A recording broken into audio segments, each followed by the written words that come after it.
పెళ్ళైనా పండగైనా వేడుక ఏదైనా పట్టు చీరల ప్రత్యేక వేదిక వారాహి సిల్క్స్.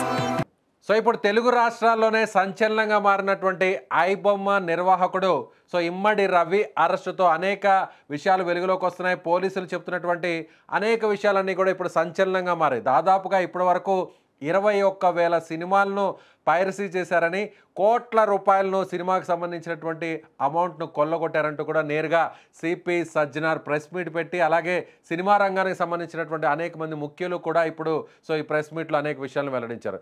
నిజంగా ఐబొమ్మ రవి ఎలాంటి వ్యక్తి?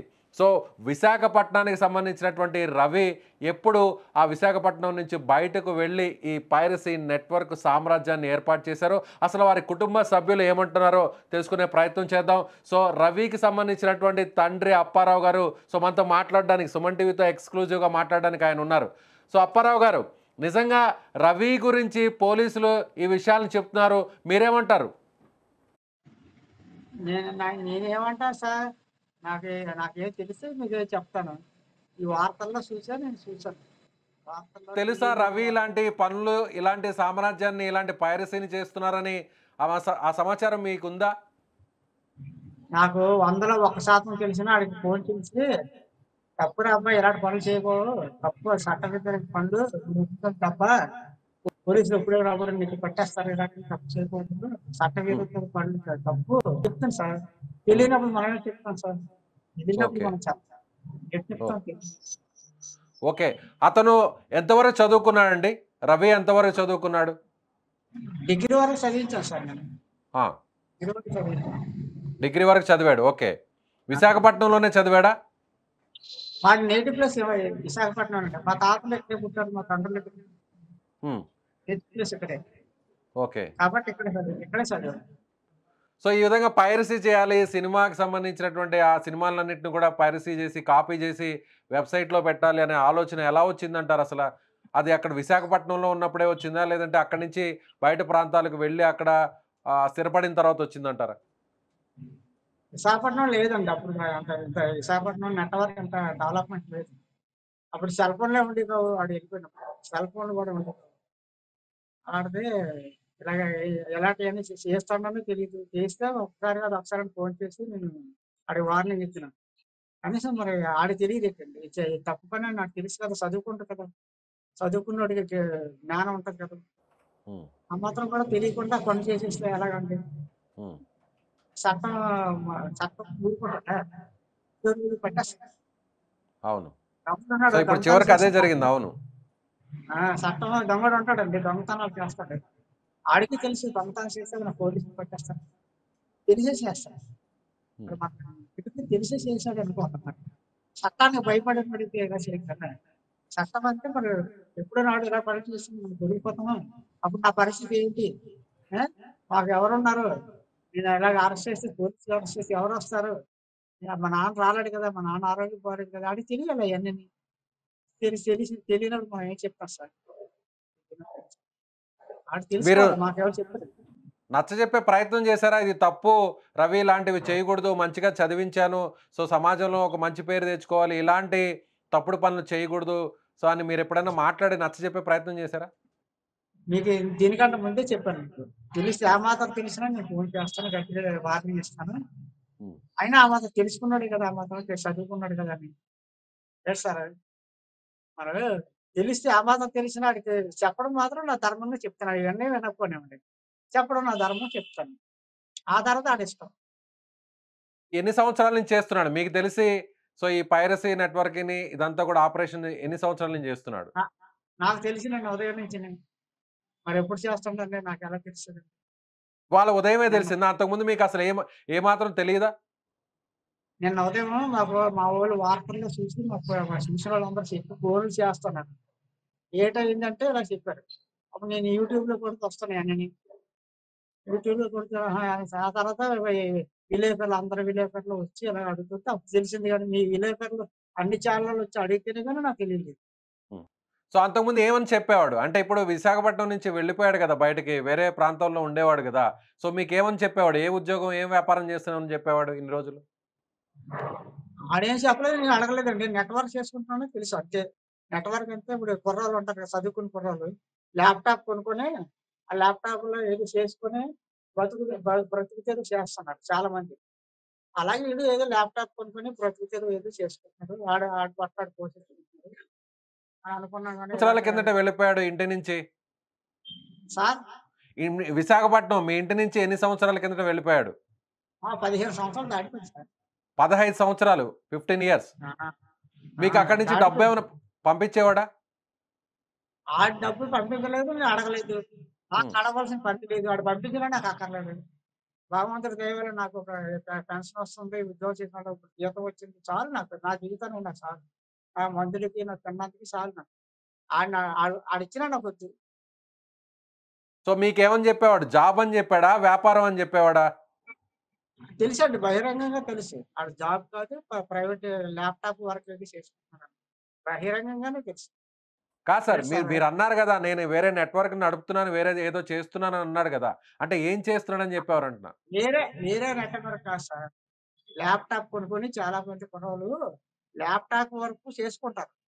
అలాగే ఈడు కూడా ఏదో చేసుకొని ల్యాప్‌టాప్‌తో పని చేసుకొని బతుకుతున్నాడు అనుకున్నాను గానీ, ల్యాప్‌టాప్‌లో ఇలాంటి అడ్డదారులు చేస్తున్నాను నాకు తెలదు కదా! హ్మ్. సో ఈ 15 సంవత్సరాల కాలంలో ఎప్పుడూ రాలేదా విశాఖపట్నానికి? మీ ఇంటికి తిరిగి రాలేదా? వస్తాడండి. వస్తాడు. వచ్చేవాడు కదా! వచ్చేవాడు, ఎళ్ళేవాడు. కొన్నాళ్ళు ఇక్కడ ఉన్నాడు. హ్మ్. కొన్నాళ్ళు ఇక్కడ ఇప్పుడు ఉన్నాడు. అతను విలాసంగా ఉండడం గాని, డబ్బులు ఇప్పుడు కోట్ల రూపాయలు అతనికి వచ్చాయంటున్నారు. పోలీసులు 20,00,00,000 విలాస వరకు విలాస జీవితం ఆడు గడపలేదండి. హ్మ్. ఒకవేళ డబ్బులున్నాడు ఖర్చు పెట్టే రకం కాదు. జాగ్రత్త చేసుకుంటాడు. హ్మ్. ఎప్పుడైనా పిల్లలకిస్తే దాచుకుంటాడు గానీ ఖర్చు పెట్టుకుంటుంటారు పిల్లలు. మా పిల్లలు పొదుపు పిల్లలు ఖర్చు పెట్టుకునే పిల్లలు కాదు. మా పిల్లని దెబ్బలాడేవాడు ఆడు. ఎందుకే అలా డబ్బులు అడుగుతున్నావు? దాసుకో. సో మరి వివాహాన్ని ఎవరు చేశారు? మీరే చేసారా పెళ్లి? సో 5 సంవత్సరాల కిందటే విడిపోయారంటున్నారు. మీ కోడలు విడిపోయింది, విడాకులు తీసుకుంది అంటున్నారు. సో మీరే చేసారా వివాహమంతా? ఎళ్లి నేను పిల్లలు సంబంధాలు చూసాను సార్. నేను చూసిన ఫోటో కూడా చూసాడు కాదు. వద్దు నాకు నచ్చలేదని ఫోటో చూడకుండానే.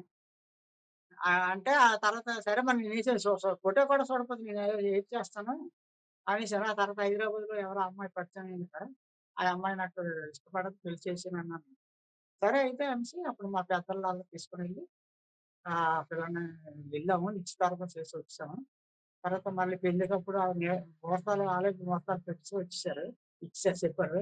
ఆ టైంకి మళ్ళా మా పెద్దల్ని తీసుకొనెళ్ళి మా మామయ్య, మా నాన్నత్త, మా అన్నయ్య, మా వదిన ఇలాంటి వాళ్ళని తీసుకొనెళ్ళి ఆహ్, పెళ్లి చేసి పెళ్లికెళ్ళి పెళ్లి చేయకుండా వచ్చేసాం.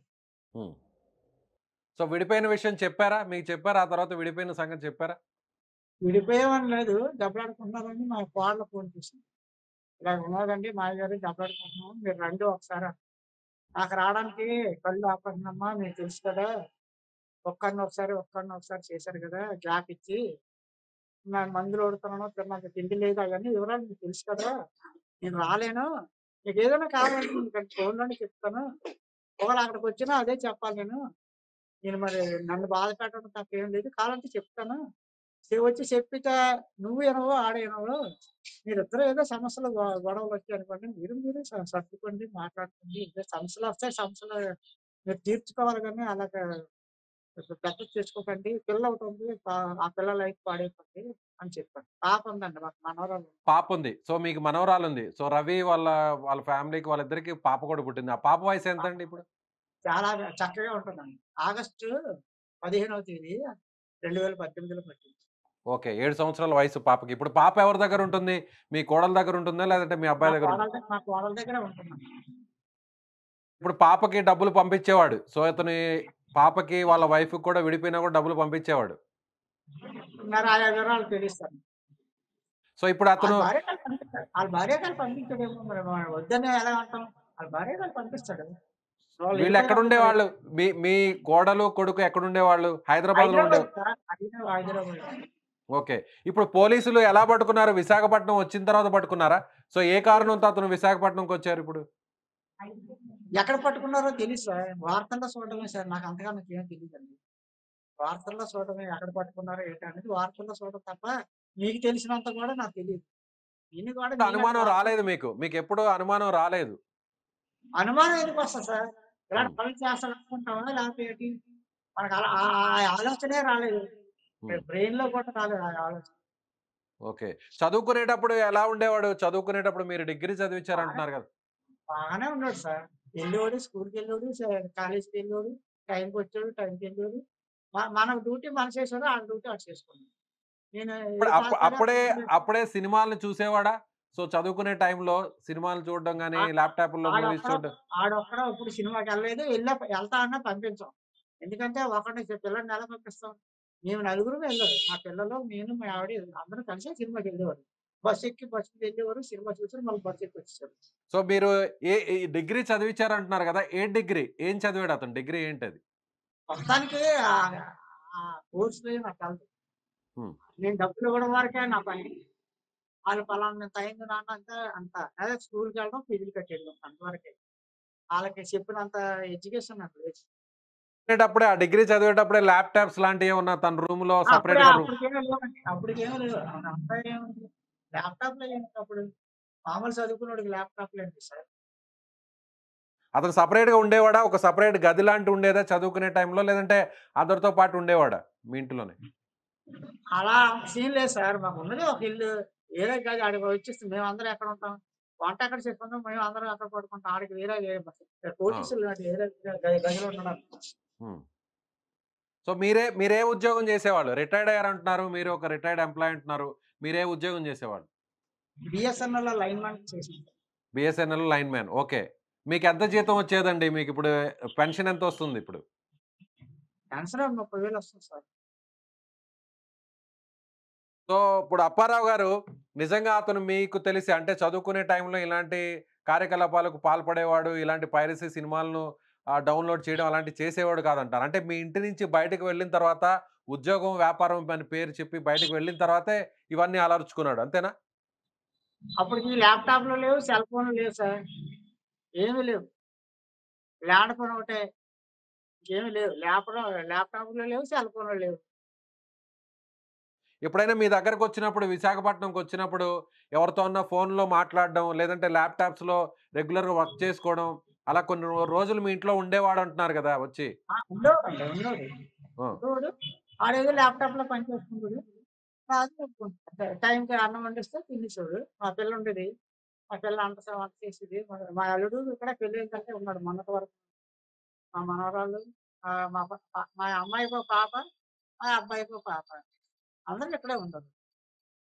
సో, పోలీసులు అందరూ వచ్చి ఇలా మొత్తం ఈ సినిమా రంగానికి సంబంధించిన వేల కోట్లను మీ అబ్బాయే కొల్లగొట్టేసేవాడు. ప్రతి సినిమాని పైరసీ జేసేవాడు. 21,000 సినిమాల్ని ఈ విధంగా పైరసీ జేశాడు.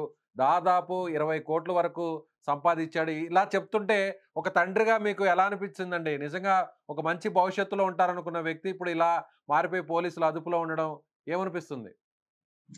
ఈ విలేకరులందరూ ఇలాగ అడిగితే నాకే ఆశ్చర్యంగా ఉంది సార్. వేలు కోట్లని తెలవొస్తాయి సార్. ఎన్నాళ్ళు కష్టపడితే ఓ రూ. 1,00,000 వస్తాయి. ఎన్నాళ్ళు కష్టపడితే ఓ రూ. 1,00,00,000 ఎలా కష్టపడతాం? ఎంత కష్టపడి పొద్దుల్ల కష్టపడితే ఆ తిన్నందుకే వస్తది. లేబరోళ్ళకైతే. అలాగా మనం ఎంత పెద్ద ఆఫీసర్ ఏమైనా మా బిఎస్ఎన్ఎల్‌కి జీఎంనండి నేనేమన్నా. నేను లైన్‌మన్‌ని. కొంచెం మనకు సరిపోయినట్టు ఏదో గవర్నమెంట్ ఇస్తది. గవర్నమెంట్ పద్ధతిగా ఇస్తది. ఆ మీకు కాదు. పద్ధతిలో మీకు కాదు. మీకు కాదు. నేననేది అప్పారావు గారు. సో, మీరు మీ కొడుకు ఈ విధంగా చేసాడు. ఈ విధంగా వందల కోట్ల రూపాయలని ఈ విధంగా మోసం చేస్తున్నాడు. సో, సినిమా రంగానికంతా కూడా ఇబ్బంది పెడుతున్నాడు. కోట్ల రూపాయలు సంపాదిచ్చాడు. సో, ఒక రకంగా పెద్ద చీటర్, మోసగాడు అని చెప్తుంటే ఒక తండ్రిగా మీకేమనిపిస్తుంది? అంటే అతను మంచి ప్రయోజకుడు అవ్వాలని ఏ తండ్రైనా కోరుకుంటారు కదా! అవును సార్. నాకు 100లో 1% తెలిసినా నేను ఆడికి ఫోను చేసి హెచ్చరించేదాన్ని. మీరు నిన్న ఉదయం నాకు తెలిసిందంటే పోలీసులు అరెస్ట్ చేసిన తర్వాత తెలిస్తే ఆడికి నేనే చెప్తానింకా అన్నీ అయిపోయిన తర్వాత. నేను చెప్పే అవకాశమే లేదు. నాకు నిన్న ఉదయం తెలిసింది. అందరూ చెప్పిన తర్వాత. నేను ఆడికి చెప్పలేదంటే ఎలాగనుకుంటారు.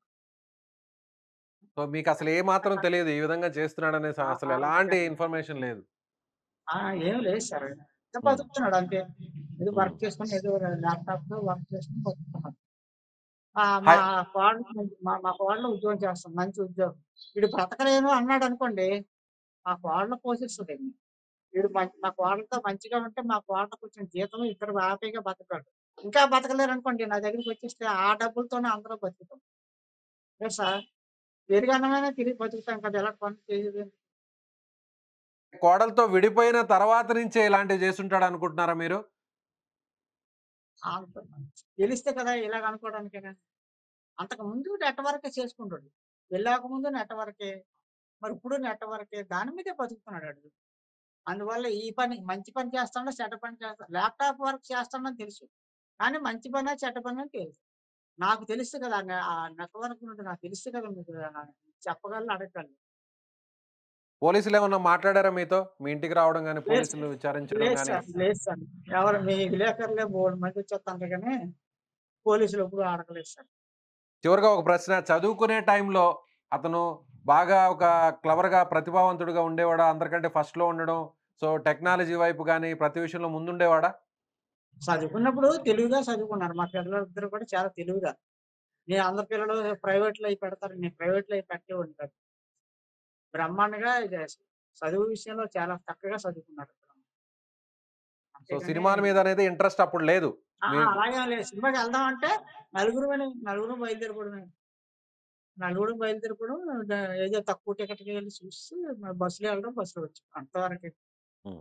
ఎక్కడైనా ఆస్తులు కొనుగోలు చేయడం, భూములు కొనుగోలు చేయడం, ఏదన్నా బిల్డింగ్స్ కొనుగోలు చేయడం లాంటియేమన్నా తెలిసిందా మీ దృష్టికొచ్చి? అలాంటివేమి లేదు.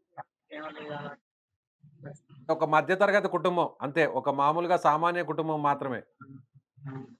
సో, అతనికి సరే. సంబంధించిన యాక్టివిటీస్ గురించి ఏ మాత్రం కనీసం ఒక అనుమానం గూడా రాలేదు. Okay sir. Right. Okay. So, iBomma నిర్వాహకుడు, యజమానైనటువంటి ఇమ్మడి రవి తండ్రి అప్పారావు గారు చెప్తున్నటువంటి మాట. సో, చిన్నప్పటి నుంచి ఒక మంచి ప్రయోజకుడవుతాడు. మంచిగా చదువుకునేవాడు. ఒక క్లవర్‌గా ఉండేటువంటి వ్యక్తి ఈ విధంగా ఏదో నెట్‌వర్క్ చేస్తున్నాడు. ల్యాప్‌టాప్ ద్వారా ఏదో ఒక పని చేసుకుంటూ, ఉద్యోగం చేసుకొని సో, 4 డబ్బులు సంపాదిస్తున్నాడు అని అనుకున్నామే తప్ప, ఈ విధంగా పైరసీ నెట్‌వర్క్‌ను నడిపి, ఈ విధంగా సినిమా ఇండస్ట్రీకి వేల కోట్ల రూపాయలను నష్టం చేకూరుస్తున్నాడు. అలాగే కోట్ల రూపాయలను అక్రమంగా ఆర్జించాడనేటువంటి సమాచారం ఏమాత్రం గూడా తనకు తెలీదు. నిజంగా తానొక చిన్న ఉద్యోగిని బీఎస్ఎన్ఎల్ కంపెనీలో తానొక లైన్‌మెన్‌గా పనిచేస్తూ రిటైర్డ్ అయ్యాను. సో, ఏ రోజు కూడా ఈ విధంగా చేస్తున్నాడు. సో, అక్రమ మార్గంలోకి వెళ్తున్నాడు. వక్ర మార్గంలో డబ్బులు సంపాదిస్తున్నాడు. ఇంత పెద్ద నెట్‌వర్క్‌ను, సామ్రాజ్యాన్ని స్థాపించాడు అనేటువంటి విషయం ఏమాత్రం గూడా తనకు తెలీదు. తనకు తెలిసినా కూడా ఎప్పుడో గూడా ప్రశ్నించేవాడని, నిలదీసేవాడని ఇప్పుడు పోలీసుల ద్వారా అలాగే సో, మీడియాలో వస్తున్నటువంటి వార్తలను చూసి తన కొడుకు ఇలాంటి వాడా అనేటువంటి పరిస్థితి వచ్చిందని అంటున్నారు. ఒక ఎంతో గౌరవంగా ఉండేవాళ్ళం. ఒక చిన్న కుటుంబం అయినా కూడా మంచిగా చదివించాను. చదువుకునే టైంలో గూడా మంచిగా చదువుకునేవాడు.